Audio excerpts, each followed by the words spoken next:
Olá, meu nome é Kátia Bruno e estamos lendo o livro A Isca de Satanás, de John Bevere. Hoje nós vamos ler o capítulo 1. Vamos lá? Eu? Ofendido? É inevitável que venham escândalos. Lucas 17, versículo 1. À medida que viajo pelos Estados Unidos ministrando, tenho podido observar uma das armadilhas mais mortais e enganosa do inimigo. Ele aprisiona inúmeros cristãos, quebra relacionamentos e amplia as brechas existentes entre nós. É a armadilha da ofensa. Muitos são incapazes de atuar de forma adequada em seu chamado por causa das feridas e dores que as ofensas geraram em suas vidas. Eles estão incapacitados e impedidos de cumprir com seu potencial.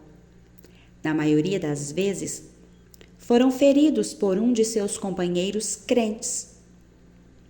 Isto faz com que a ofensa tenha um sabor de traição. No Salmo 55, versículos 12 ao 14, Davi lamenta: Não é inimigo que me afronta. Se fosse, eu o suportaria. Nem é o que me odeia quem se exalta contra mim, pois dele eu me esconderia. Mas és tu, homem, meu igual, meu companheiro e meu íntimo amigo. Juntos andávamos, juntos nos entretínhamos e íamos com a multidão à casa de Deus.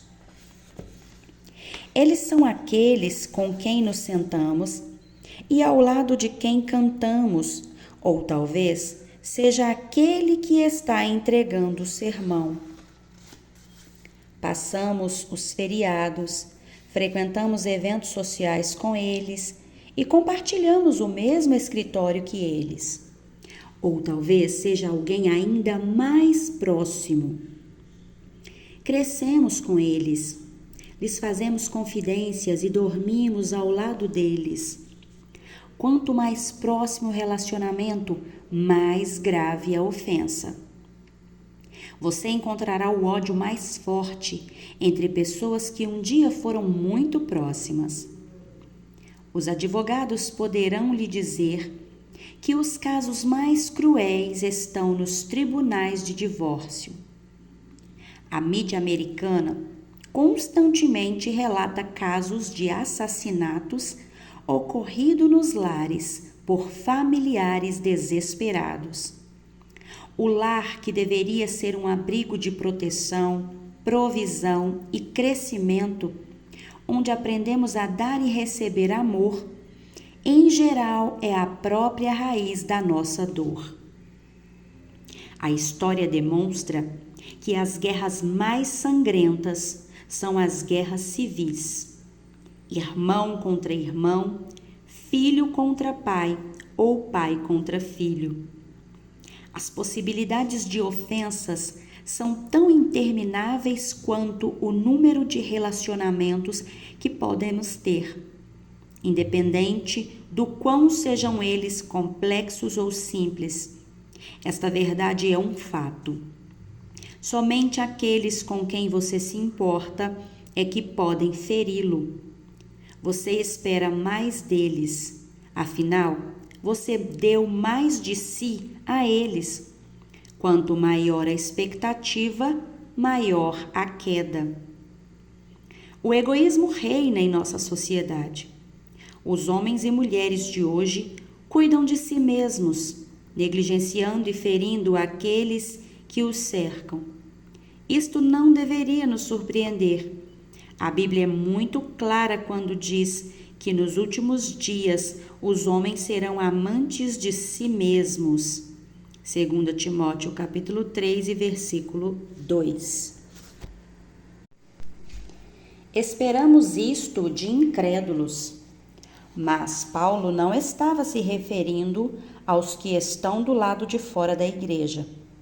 Ele estava falando daqueles que estão dentro dela. Muitos estão feridos, magoados e amargos. Eles estão ofendidos, mas não percebem que caíram na armadilha de Satanás. A culpa é nossa? Jesus deixou muito claro que é impossível viver neste mundo e não ser ofendido. No entanto, a maioria dos crentes fica chocada, perplexas e surpresa quando isso acontece. Achamos que somos os únicos que foram injustiçados. Esta reação nos deixa vulneráveis a uma raiz de amargura. Portanto, devemos estar preparados e armados para as ofensas, porque a nossa reação determinará o nosso futuro. A armadilha do engano. A palavra grega traduzida como escândalo em Lucas 17, versículo 1, vem da palavra escandalon. Esta palavra originalmente se referia à parte da armadilha na qual a isca ficava presa. Consequentemente, esta palavra significa colocar uma armadilha no caminho de alguém. No Novo Testamento, ela geralmente descreve uma armadilha usada pelo inimigo. A ofensa é uma das principais armadilhas usadas do diabo para levar as pessoas cativas. Paulo instruiu o jovem Timóteo. Ora, é necessário que o servo do Senhor não viva a contender, e sim, deve ser brando para com todos, apto para instruir, paciente, disciplinado com mansidão. Os que se opõem na expectativa de que Deus lhe conceda não só o arrependimento, para conhecerem plenamente a verdade, mas também o retorno à sensatez, livrando-se eles dos laços do diabo, tendo sido feitos cativos por ele, para cumprirem a sua vontade. 2 Timóteo, capítulo 2, versículos 24 ao 26. Aqueles que se envolvem em discussões ou em oposição caem em uma armadilha e se tornam prisioneiros, passando a fazer a vontade do diabo. O que é ainda mais alarmante é que eles não estão cientes do cativeiro em que se encontram. Assim, como o filho pródigo, eles precisam voltar a si, despertando para a sua real condição. Eles não percebem que estão jorrando águas amargas em vez de águas puras. Quando uma pessoa está enganada, ela acredita estar certa, muito embora esteja errada. Independente de qual seja o cenário, podemos dividir as pessoas ofendidas em duas categorias principais: aquelas que foram tratadas injustamente ou aquelas que acreditam que foram tratadas injustamente. As pessoas que estão na segunda categoria acreditam de todo o coração que foram injustiçadas. Geralmente, elas tiram suas conclusões de informações imprecisas, ou a informação é precisa, mas a conclusão delas é distorcida. Seja qual for o caso, essas pessoas estão sofrendo e sua compreensão está obscurecida. Elas julgam por suposição, por aparência e pelo que ouviram dizer. A verdadeira situação do coração. Uma forma usada pelo inimigo para manter as pessoas presas à ofensa é mantê-la oculta, encoberta pelo orgulho. O orgulho nos impede de admitir a nossa real condição. Certa vez, fui muito ferido por alguns ministros. As pessoas diziam: "Não acredito que fizeram isso com você. Você não está magoado? Eu respondia rapidamente: Não, estou bem, não estou magoado. Eu sabia que era errado ficar ofendido, então negava e reprimia aquele sentimento. Eu me convencia de que não estava magoado, mas na verdade estava. O orgulho mascarava a verdadeira condição do meu coração. O orgulho nos impede de lidar com a verdade. Ele distorce nossa visão. Você nunca muda quando pensa que tudo está bem. O orgulho endurece o coração e obscurece os olhos do entendimento. Ele nos impede de viver a mudança de coração que tem poder para nos libertar. O arrependimento. Leia 2 Timóteo, capítulo 2, versículo 24 a 26. O orgulho faz com que você se veja como uma vítima. A sua atitude passa a ser: fui maltratado e julgado injustamente, por isso meu comportamento é justificado. Por acreditar que é inocente e que foi acusado injustamente, você retém o perdão. Embora a verdadeira condição do seu coração esteja oculta aos seus olhos, ela não está oculta aos olhos de Deus. Só porque você foi maltratado, não tem permissão para ficar preso a uma ofensa. A cura.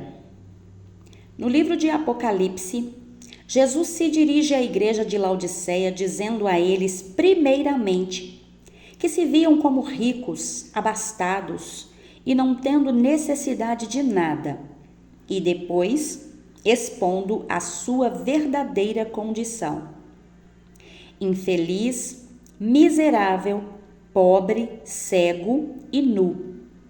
Apocalipse capítulo 3, versos 14 ao 20. Eles haviam confundido o poder financeiro com o poder espiritual. O orgulho ocultou a sua real situação. Muitos estão assim hoje. Eles não veem a verdadeira situação de seu coração, assim como eu não conseguia ver o ressentimento que sentia com aqueles ministros. Eu havia me convencido de que não estava magoado. Jesus disse aos laodicenses como sair daquele engano: comprando o ouro de Deus e vendo a sua real condição. Compre ouro de Deus. A primeira instrução de Jesus para se livrarem do engano foi: de mim compre ouro refinado pelo fogo. Apocalipse 3, verso 18. O ouro refinado é suave e flexível, isento de corrosão ou de outras substâncias. Somente quando o ouro é misturado a outros metais, cobre, ferro, níquel e daí por diante, é que ele se torna duro, menos flexível e mais corrosivo. Essa mistura é chamada de liga. Quanto maior a porcentagem de metais estranhos, mais duro o ouro se torna. Inversamente, quanto menor a porcentagem de liga, mais macio e mais flexível ele é. Podemos ver imediatamente o paralelo. Um coração puro é como o ouro puro, macio, suave e flexível. Hebreus 13:3 declara que os corações são endurecidos pelo engano do pecado. Se não tratarmos uma ofensa, ela produzirá mais frutos de pecado, como a amargura, a ira e o ressentimento. Essas substâncias que são acrescentadas endurecem o nosso coração, assim como a liga endurece o ouro. Isso reduz ou retira a maciez, gerando uma perda de sensibilidade. Ficamos impedidos na nossa capacidade de ouvir a voz de Deus. A nossa visão apurada se torna obscurecida. Este é o cenário perfeito para o engano. O primeiro passo para refinar o ouro é triturá-lo até que ele vire pó e misturá-lo com uma substância chamada solvente. Em seguida, a mistura é colocada em um forno e derretida a altas temperaturas. As ligas e impurezas são atraídas pelo solvente e sobem para a superfície. O ouro, que é mais pesado, permanece no fundo. As impurezas ou sujeiras, como cobre, ferro e zinco, combinados ao solvente, são então removidas, produzindo um metal mais puro. Agora vejamos o que Deus diz.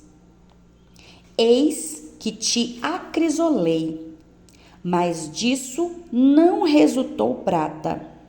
Provei-te na fornalha da aflição. Isaías 48, versículo 10. E novamente, nisso exultais, embora no presente por breve tempo, se necessário, sejais contristados por várias provações, para que, uma vez confirmado o valor da vossa fé, muito mais preciosa do que o ouro perecível, mesmo quando apurado no fogo, redunde em louvor, glória e honra na revelação de Jesus Cristo. Primeira carta de Pedro, capítulo 1, versículos 6 e 7. Deus nos refina com aflições, provações e tribulações.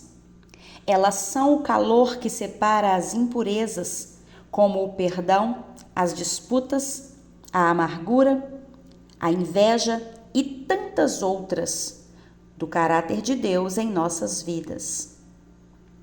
O pecado se esconde facilmente onde não existe o calor das provações e aflições. Em tempos de prosperidade e sucesso, até um homem mau parecerá bondoso e generoso. Mas sob o calor das provações, as impurezas sobem à tona. Houve um período em minha vida em que passei por grandes provações, como nunca antes. Eu me tornei uma pessoa rude e áspera, com os que me eram mais chegados. Minha família e meus amigos começaram a me evitar. Clamei ao Senhor. De onde está vindo toda esta raiva? Ela não estava aqui antes. O Senhor me respondeu: Filho, é quando derretem o ouro no fogo que as impurezas aparecem.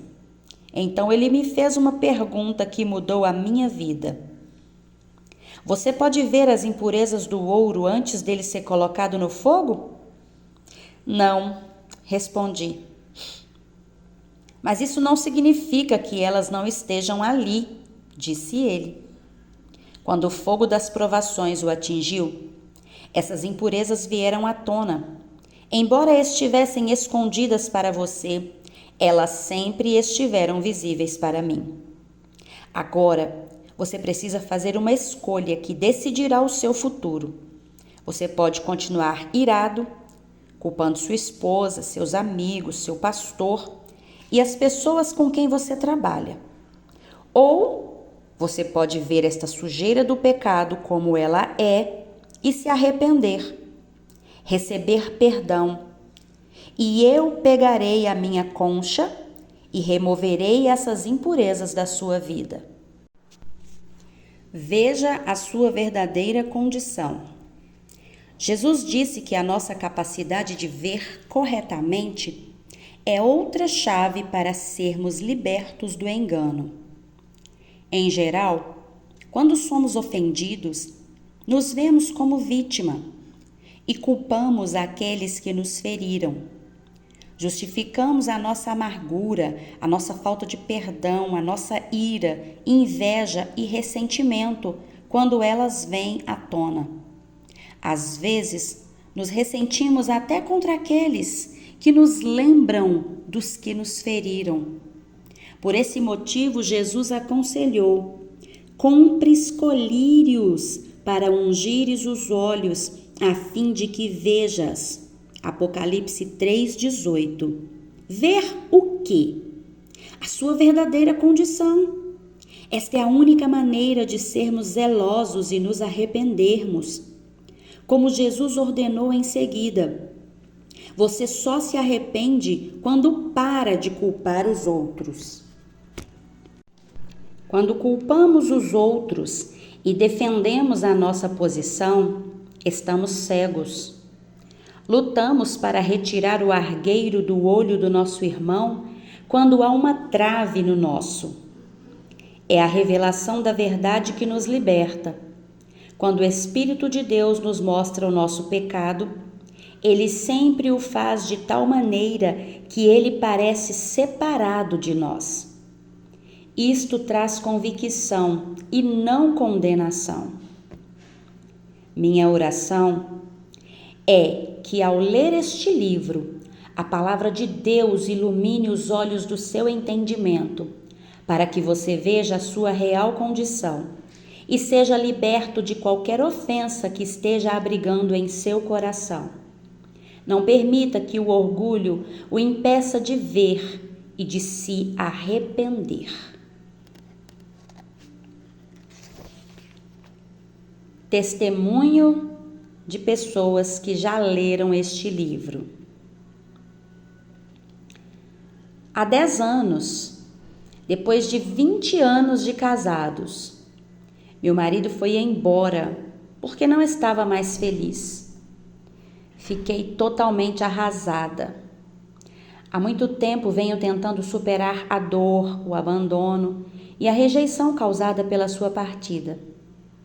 Pedi a Deus que me ajudasse a perdoá-lo e realmente achei que o houvesse perdoado, mas ainda guardava em meu coração uma grande dor que não conseguia superar. Toda vez que precisava vê-lo, era muito doloroso. Então, depois de ler A Isca de Satanás, o Espírito Santo me moveu a falar com meu ex-marido e a pedir a ele que me perdoasse por guardar essa ofensa em meu coração. Conversamos pela primeira vez em 10 anos. Realmente creio que fui curada e liberta.